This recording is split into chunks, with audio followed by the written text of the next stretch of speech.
बिस्मिल्लाहिर्रहमानिर्रहीम। अस्सलामुअलैकुम।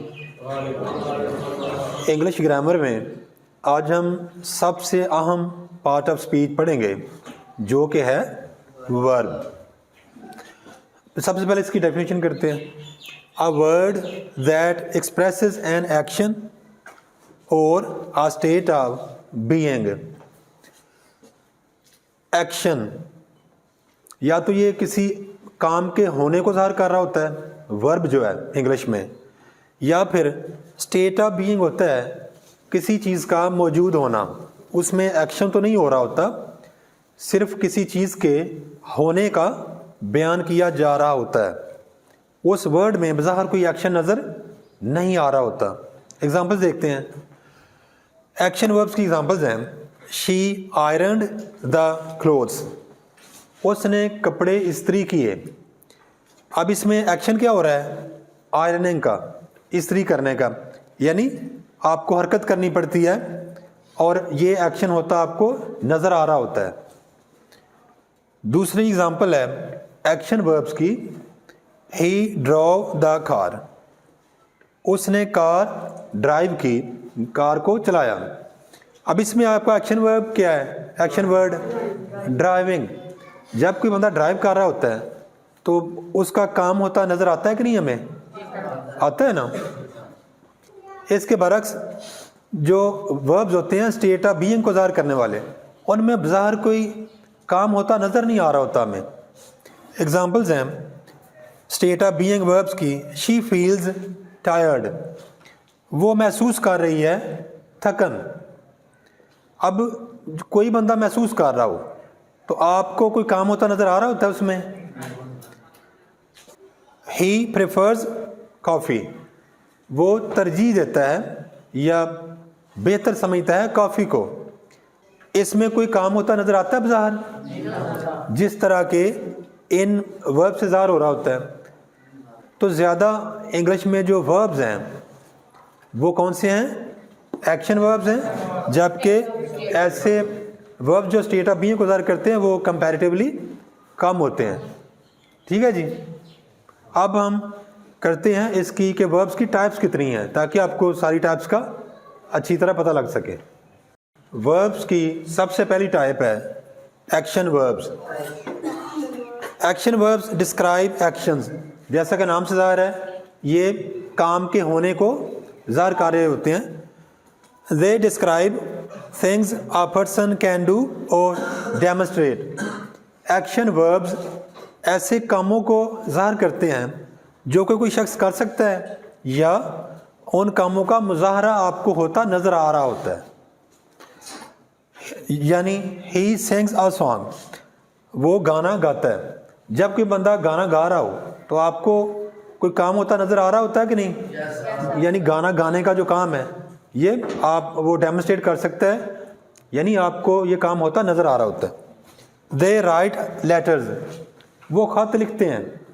कोई बंदा ख़त लिख रहा हो तो आपको एहसास होता है कि नहीं कि वो ख़त लिख रहा है, यानी वो इस काबिल है कि वो शख्स ख़त लिखने काबिल है, या वो उसका ख़त लिखना अपना डेमोन्स्ट्रेट कर रहा है, आपको मुज़ाहरा हो रहा है उसका।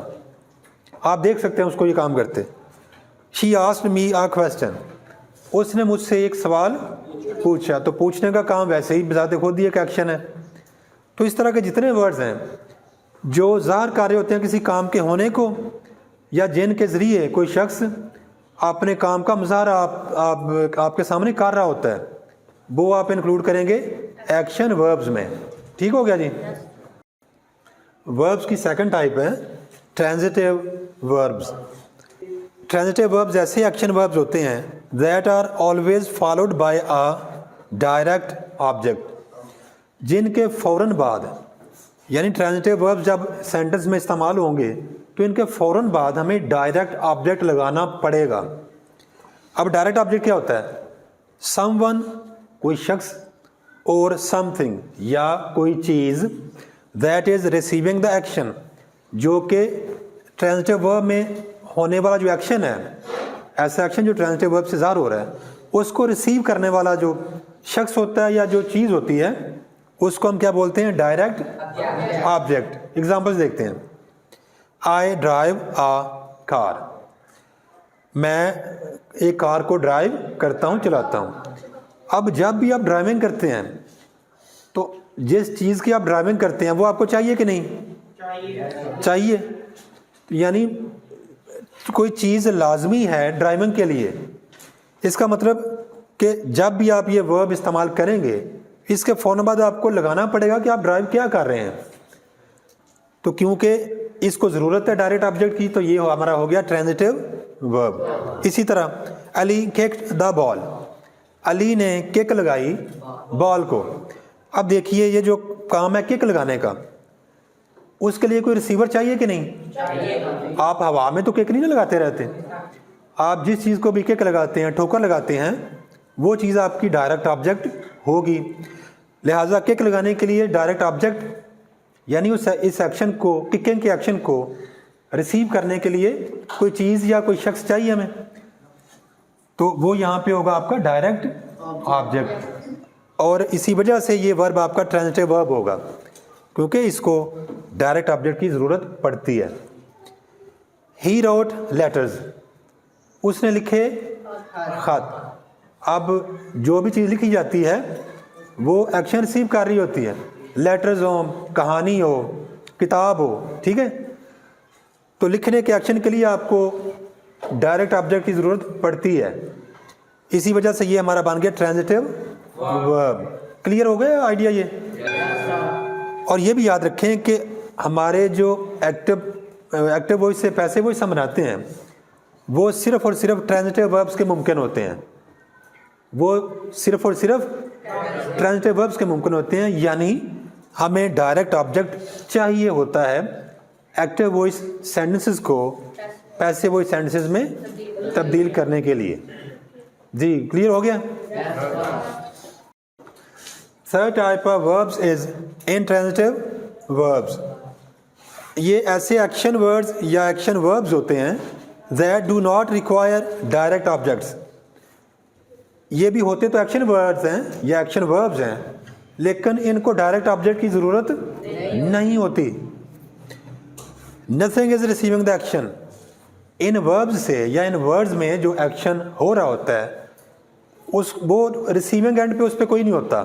वो एक्शन जाते खुद अपने आप में मुकम्मल हो रहा होता है।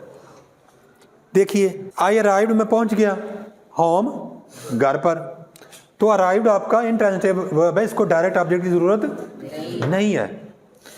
द प्लेन लैंडेड, जहाज उतर गया, लैंड कर गया। ये बजाते खुद में ये मुकम्मल एक्शन हो गया, इसको डायरेक्ट ऑब्जेक्ट की ज़रूरत नहीं है। वी सैट, हम बैठ गए।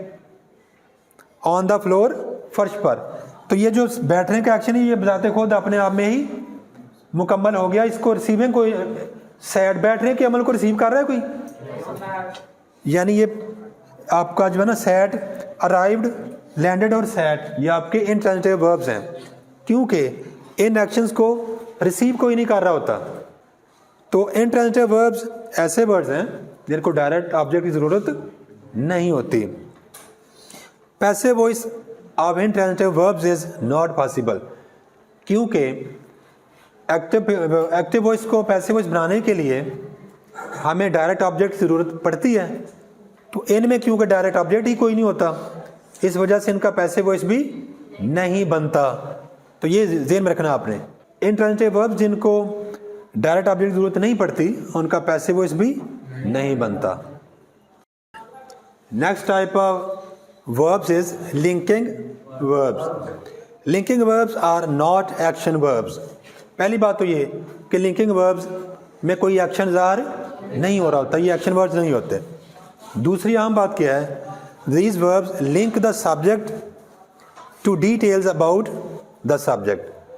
हमारे जो इंग्लिश सेंटेंस में सब्जेक्ट होता है उसमें और उस सब्जेक्ट के बारे में जितनी भी इंफॉर्मेशन होती है उनके दरमियान लिंक या राब्ते का काम करते हैं ये वर्ड, सिर्फ लिंकिंग वर्ब्स जो हैं, और इनकी तादाद ज़्यादा नहीं है। ये सिर्फ हैं इज़, एम, आर, वाज या वर, ये वर्ड्स हैं हमारे लिंकिंग वर्ब्स। जैसे कि यहाँ पर है ही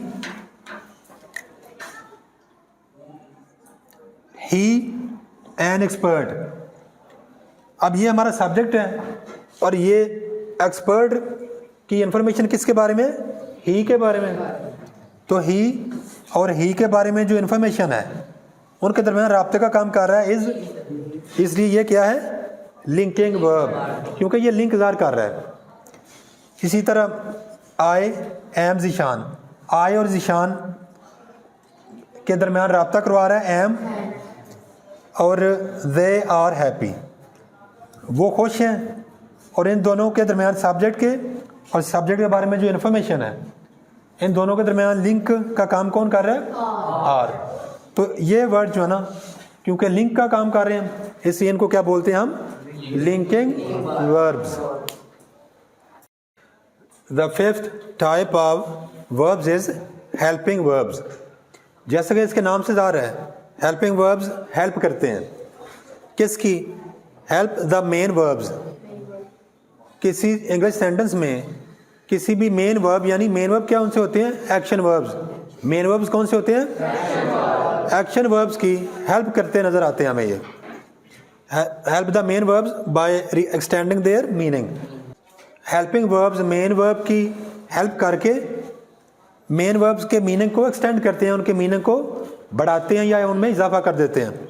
जैसे कि आई एम हेल्पिंग हिम, यहाँ पर मेन वर्ब है हमारा हेल्प, और उसकी हम चौथी फॉर्म इस्तेमाल की हुई है। अब यहाँ पे हेल्पिंग की हेल्प कर रहा है एम का वर्ड, तो यहाँ पे एम क्या हो जाएगा, हेल्पिंग वर्ब। इसी तरह you have been reading since morning, इस फिक्रे में हैव हेल्प कर रहा है मेन वर्ब की, तो हैव क्या हो जाएगा, हेल्पिंग वर्ब। इसी तरह ही विल रन द शॉप, वो दुकान चलाएगा, यहाँ पर मेन वर्ब है रन और विल हेल्प कर रहा है, तो विल क्या हो जाएगा, हेल्पिंग वर्ब। इंग्लिश में हेल्पिंग वर्ब्स ये होते हैं जी, is, am, are, was, were, will, would, shall, should, may, might, has, have, had, must, can, could, ought to।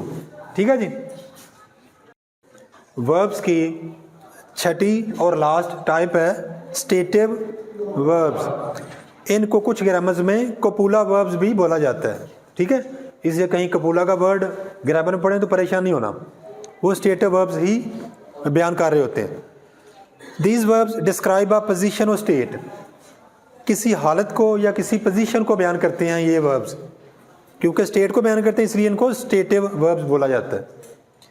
They don't perform an action, in verbs में ज़ाहिरी तौर पे action words या action verbs की तरह का कोई एक्शन नहीं होता, या यूँ कह लें कि एक्शन परफॉर्म तो नहीं हो रहा होता, लेकिन are typically followed by a direct object.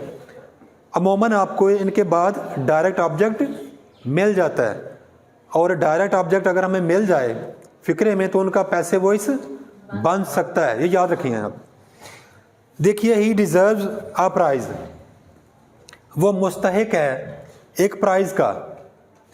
अब मुस्तहिक होने में कोई एक्शन तो नहीं हो रहा, लेकिन क्योंकि इसके बाद एक डायरेक्ट ऑब्जेक्ट आ गया है, इसका आपको पैसिव वॉइस आप इसका बना सकते हैं। आई डिसलाइक कॉफ़ी, मुझे कॉफ़ी पसंद नहीं है। आप पसंद नापसंद होना बाजार, इसमें कोई वो नहीं है, एक्शन नहीं है, लेकिन क्योंकि यहाँ पे इसका आपको डायरेक्ट ऑब्जेक्ट मिल गया है, आप इसका पैसिव वॉइस बना सकते हैं। यू हेट मी, तो मुझसे नफरत करते हैं। नफरत करना, प्यार करना, ये बाजार कोई एक्शन वर्ड्स नहीं है, लेकिन अगर आप यहाँ पे लव का वर्ड इस्तेमाल करें या हेट का, तो उसके फ़ौरन बाद आपको डायरेक्ट ऑब्जेक्ट मिल जाता है, तो इसका भी आप पैसिव वॉइस बना सकते हैं। तो आज हमने पढ़ा जी इंग्लिश ग्रामर में पार्ट्स ऑफ स्पीच, और पार्ट्स ऑफ स्पीच में सबसे जो अहम पार्ट है वर्ब। ये याद रखिए कि कोई भी लैंग्वेज हो, ख़ास तौर पे क्योंकि हम इंग्लिश की बात कर रहे हैं, इंग्लिश का कोई भी सेंटेंस वर्ब के बगैर मुकम्मल नहीं होता। आप वर्ब के बगैर बाकी सारे पार्ट्स ऑफ स्पीच इकट्ठे कर दें, नाउन, प्रोनाउंस, एडजेक्टिव्स, एडवर्ब्स, लेकिन उसमें वर्ब नहीं लगाएंगे तो उस अल्फाज के मजमूए का कोई मकसद नहीं होता, कोई मानी उसमें से एक्सप्रेस नहीं होता। तो ये सबसे अहम पार्ट है पार्ट्स ऑफ स्पीच में वर्ब का। तो आज हमने वर्ब और वर्ब की टाइप्स के बारे में पढ़ा है। और मुझे उम्मीद है कि आपको समझ आ गई होगी। कोई सवाल है आपका जी? Thanks for watching. Please subscribe my channel. Also like and share this video with your friends. Thanks.